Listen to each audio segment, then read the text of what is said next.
اسپوکن تیوتوریال در هاستینگ ا دروپل وبسایت خوش آمدید. در این برنامه یاد میگیریم که کد و دیتابیس را آماده برای وبسایت خود کنیم. دروپل وبسایت خود را میزبانی کنیم و محتوای لوکال خود را در این وبسایت آپلود کنیم. برای ضبط این برنامه من از اوبونتو لینکس آپریتینگ سیستم، دروپل 8 و مرورگر اینترنت فایرفاکس استفاده می کنم. شما هر مرورگر اینترنتی را که می خواهید می توانید استفاده کنید. برای تمرین این برنامه شما به یک اینترنت کانکشن و وب هاستینگ کنترل پنل مثل cPanel و نام دومین نیاز دارید. شما همچنین باید اطلاعات اساسی در مورد دروپل داشته باشید. اگر نه برای برنامه‌های دروپل مربوطه به لینک نشان داده شده بروید. ابتدا در مورد دروپل وب هاستینگ سرویسز یاد میگیریم. تعداد زیادی وب هاستینگ سرویسز در دسترس می باشند مثل گودادی، بیگ راک و هاستکتس.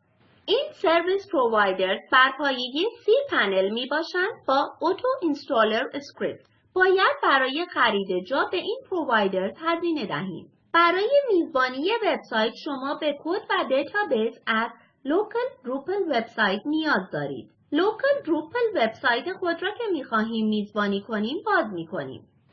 ما کش را پاک می‌کنیم. ابتدا برای انجام آن منوی کانفیگوریشن را کلیک کنید. زیر دیولپمنت گزینه پرفورمنس را کلیک کنید. علامت را از گزینه‌های Aggregate CSS Files و Aggregate JavaScript Files بردارید. دکمه Save Configuration را کلیک کنید. حالا دکمه Clear All Caches را کلیک کنید. می‌بینید که کشز پاک شدند. حالا کد خود را آماده نگه می‌داریم. برای آن فایل براوزر را باز کنید. به فولدر جایی که ما دروپل را لوکلی نصب کرده ایم بروید. حالا به Apps Drupal htdocs فولدر بروید. داخل این htdocs فولدر ما کد از لوکال وبسایت خود را داریم. حالا این فولدر را کامپرس یا زیپ می کنیم. من این را در دانلودز فولدر در سیستم خود ثبت می کنم. حالا کد ما آماده است. سپس دیتابیس خود را آماده می کنیم. phpMyAdmin از لوکال وبسایت خود را باز می کنیم. دیتابیس با نام bitnami_drupal8 را کلیک کنید. دکمه اکسپورت در پنل بالا را کلیک کنید. سپس اکسپورت متد را کاستم انتخاب کنید. زیر قسمت Object Creation Options گزینه Add Drop Table را علامت بزنید. به پایین بیایید و دکمه گو در پایین را کلیک کنید. دکمه اوکی را برای ثبت فایل کلیک کنید. دانلودز فولدر پیش‌فرض را باز کنید و فایل SQL خارج شده و فایل htdocs زیپ را ببینید. سپس یاد می‌گیریم که یک cPanel را تنظیم کنیم. برای این دکمه ستاپ را کلیک کنید. در اینجا باید نام دومین خود را انتخاب کنیم. من از قبل دومین با نام codingfordrupal.info را خریدم. شما باید نام دومین خود را در اینجا استفاده کنید. جزئیات برای چگونگی خرید دومین در لینک Additional Material این برنامه داده شده است. دکمه Next را کلیک کنید. ما در اینجا باید دیتا سنتر را انتخاب کنیم. من اشیا و دکمه Next را کلیک می کنم. در cPanel یوزرنیم ما باید یوزرنیم خود را بدهیم. برای پسورد من دکمه Generate a Password را کلیک می کنم. شما هر یوزرنیم و پسورد مطابق سلیقه خود می توانید تایپ کنید. جزئیات لوگین را برای استفاده بعدی بنویسید. سپس دکمه Next را کلیک کنید. بعد از این از ما میپرسد که آیا ما وردپرس برای ساختن وبسایت میخواهیم؟ ما میخواهیم دروپل وبسایت را میزبانی کنیم. پس دکمه No Not Now را کلیک کنید. سپس دکمه Finish را کلیک کنید. این چند دقیقه برای تکمیل تنظیمات میگیرد. یک بار که تنظیمات انجام شد ما پنجره مثل این را میبینیم. اینجا دکمه Manage را کلیک کنید. پنجره اصلی cPanel ما حالا باز شده است. ما می توانیم وبسایت نیم، IP ادرس و غیره را ببینید. لطفاً به این پیج بروید و گزینه‌ها را بررسی کنید. حالا باید دیتابیس در cPanel را ایجاد کنید. فایل براوزر را باز کنید و به فولدر جایی که بیتنمی Drupal استک را نصب کرده ایم بروید. حالا به apps Drupal htdocs site default settings.php بروید. فایل settings.php در ادیتور باز می شود. به پایین به آخر فایل بیایید. اینجا می توانید جزئیات دیتابیس را ببینید. شما باید این جزئیات را برای ایجاد دیتابیس در cPanel استفاده کنید. به پنجره اصلی cPanel بروید. زیر دیتابیسز شما MySQL Database Wizard را کلیک کنید. حالا نام دیتابیس را از فایل settings.php کپی کنید و آن را به عنوان نام دیتابیس در MySQL Database Wizard پست کنید. دکمه Next Step را کلیک کنید. یوزرنیم و پسورد را کپی و پست کنید. دکمه Create User را کلیک کنید. گزینه All Privileges را علامت بزنید. دکمه Next Step را کلیک کنید. Return to MySQL Databases را کلیک کنید. در اینجا می توانید دیتابیس و یوزر را که ایجاد کرده ایم ببینید.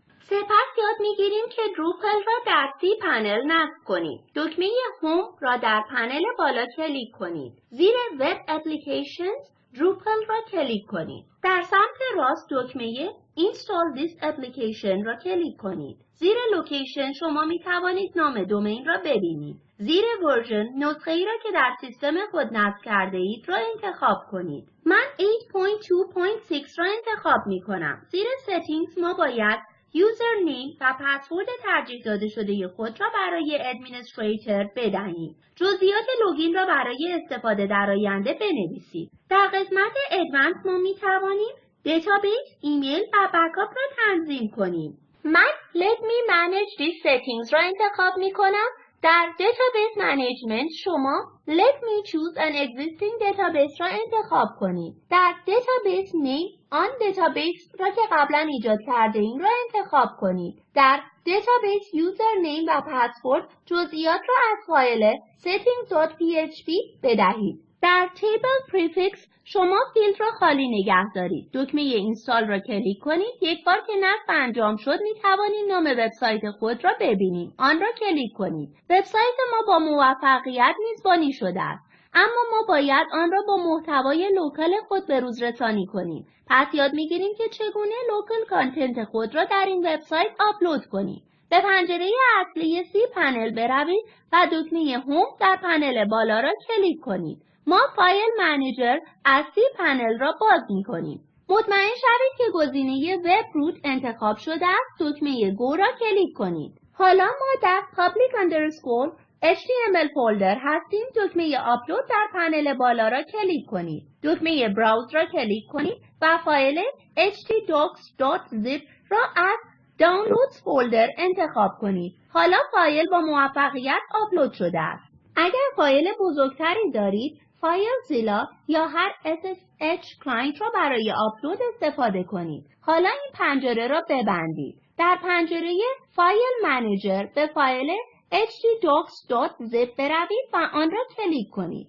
برای خارج کردن این فایل، دکمه اکسترکت در پنل بالا را کلیک کنید. در پاپ آپ ویندو که ظاهر می شود، دکمه اکسترکت فایل را کلیک کنید. که فایل خارج شد، htdocs را دوبار کلیک کنید. حالا به سایتس فولدر بروید.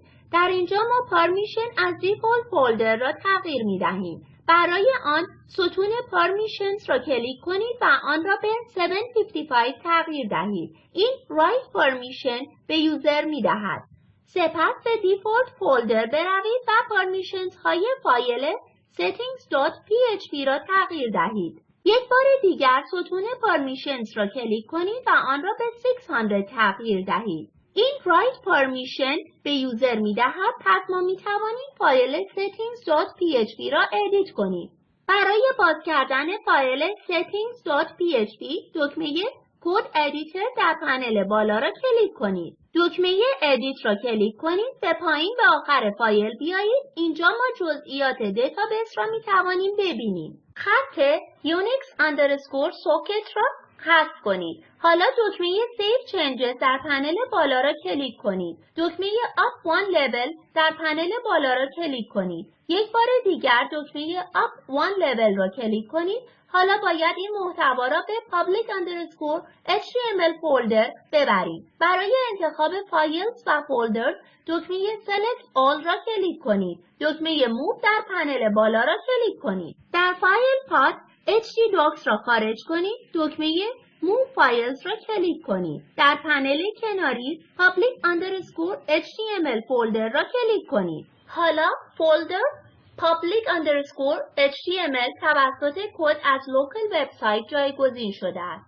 سپس ما باید لوکال دیتابیس خود را به لایو وبسایت خود وارد کنیم. برای این به پنجره اصلی cPanel بروید. زیر دیتابیسز شما phpMyAdmin را کلیک کنید. در پنل کناری دیتابیس را که قبلا ایجاد کرده ایم را کلیک کنید. دکمه ایمپورت را در پنل بالا کلیک کنید. سپس دکمه براوز را کلیک کنید. حالا فایل SQL که ما از لوکال دروپل خود خارج کرده ایم را انتخاب کنید. در آخر دکمه گو را کلیک کنید. می‌بینید که فایل SQL با موفقیت وارد شده است. حالا یک تب جدید در براوزر باز کنید و نام دومین خود را در ادرس بار تایپ کنید. وبسایت دروپل ما با موفقیت میزبانی شده است. در پایان خلاصه می‌کنیم در این برنامه یاد گرفتیم که کد و دیتابیس خود را برای وبسایتمان آماده کنید، دروپل وبسایت خود را میزبانی کنید و لوکال کانتنت را در این وبسایت آپلود کنید. ویدیو در لینک زیر خلاصه اسپوکن تیوتوریال پروژکت می باشد. لطفاً دانلود و مشاهده کنید. تیم اسپوکن تیوتوریال پروژکت کارگاه آموزشی ارائه می دهد و به کسانی که آزمون آنلاین را قبول شوند گواهینامه می دهد. برای اطلاعات بیشتر به ما ایمیل کنید. بودجه اسپوکن تیوتوریال پروژکت توسط NMEICT Ministry of Human Resource Development و NVLI Ministry of Culture دولت هند فراهم می شود. ترجمه و صداگذاری شبنم اقبال خان با تشکر از شما.